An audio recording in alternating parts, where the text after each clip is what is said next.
This is just but the beginning of guiding the country towards solutions. And we'd wish to make a certain number of requests to you as our leader, Mr. Speaker, together with the office of the clerk that is here, that as members will be speaking, let it be known that many of them will take time to paint the state of the nation. That's why we have titled this motion, The State of the Nation, as it is, with no filters, with no embarrassments, Mr. Speaker, pointing and saying things as they are, that this is what is wrong, this is what we hear, and spend the remainder or the latter part of their conversation, Mr. Speaker, in proposing solutions. There are those that we can do within us as Senate. There are those that we can do as a legislature, which is us and the National Assembly. There are things and solutions that we are being asked to make a change at the level of the executive. We will make the recommendation. There are those that constitutionally mandated institutions, Mr. Speaker, have to do. And we have to interact with them and guide, Mr. Speaker, how they do it.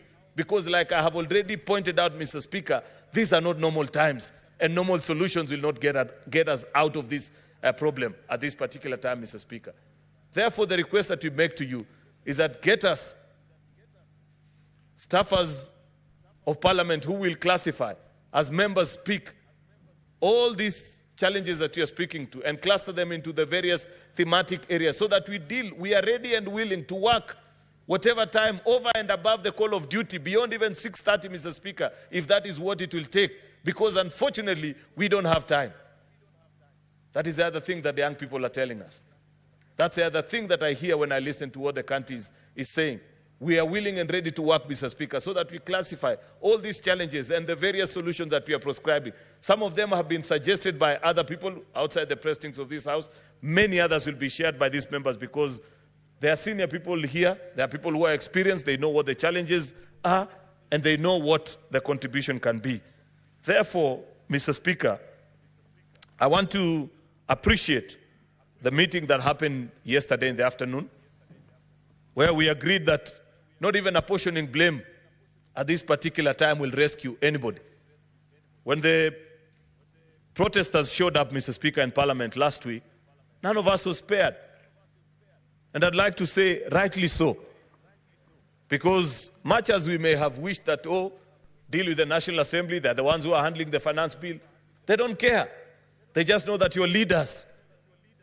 And you're the ones who, by whatever means that is possible, have done this or the other.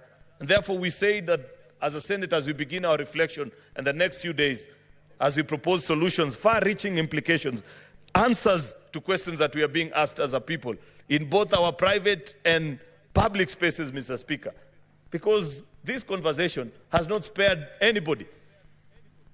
And it hasn't taken the traditional definitions or characterizations that we know about issues in this country.